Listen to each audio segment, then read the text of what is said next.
sound was coming from the closet. My heart pounded in my chest as I tried to make sense of the eerie melody filling the room. Slowly, I got out of bed and approached the closet, my trembling hand reaching for the doorknob. The singing grew louder, the voice unmistakably mine, but with a haunting, otherworldly quality. As I opened the closet door, a chill swept over me, and my breath caught in my throat.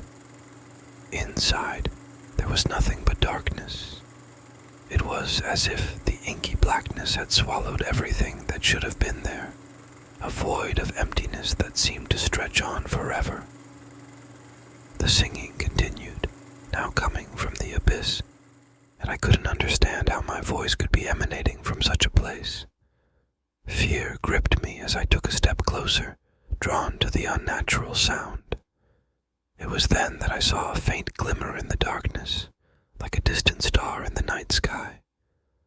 I reached out, my fingers brushing against something cold and smooth. I pulled it closer, and my heart skipped a beat. It was a cracked porcelain doll, its painted eyes staring vacantly ahead. The doll was old and weathered, its frayed dress and tangled hair a testament to its age. It clutched a tiny music box in its hand, the source of the haunting melody. I hesitated for a moment before winding the tiny key on the back. As the music box played, a shiver ran down my spine. The lullaby was the same, yet somehow more unsettling in this surreal darkness.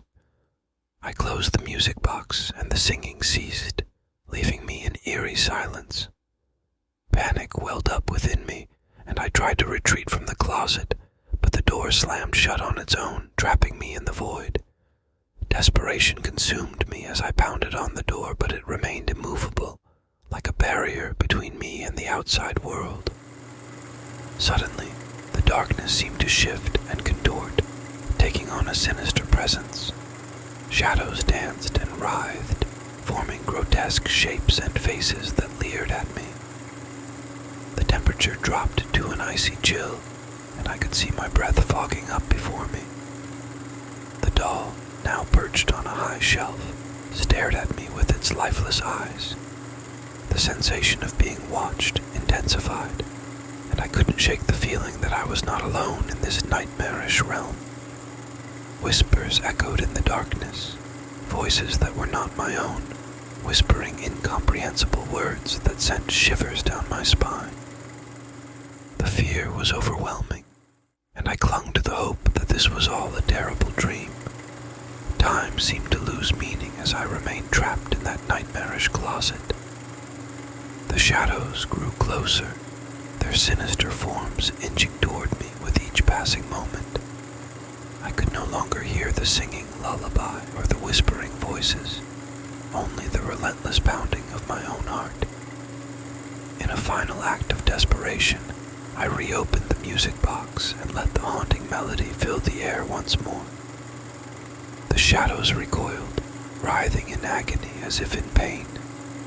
It was my only chance, and I clung to the music box like a lifeline, inching my way toward the closet door. With each step, the darkness retreated, and the whispers grew fainter until they faded completely.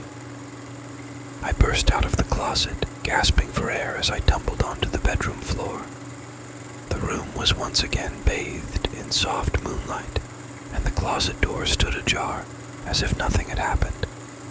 I rushed to lock the closet and collapsed onto my bed, trembling and drenched in sweat. The music box lay beside me, a haunting reminder of the nightmare I had just endured. I couldn't explain what had happened or why, but I knew one thing for certain. I would never forget the lullaby that had lured me into the depths of that other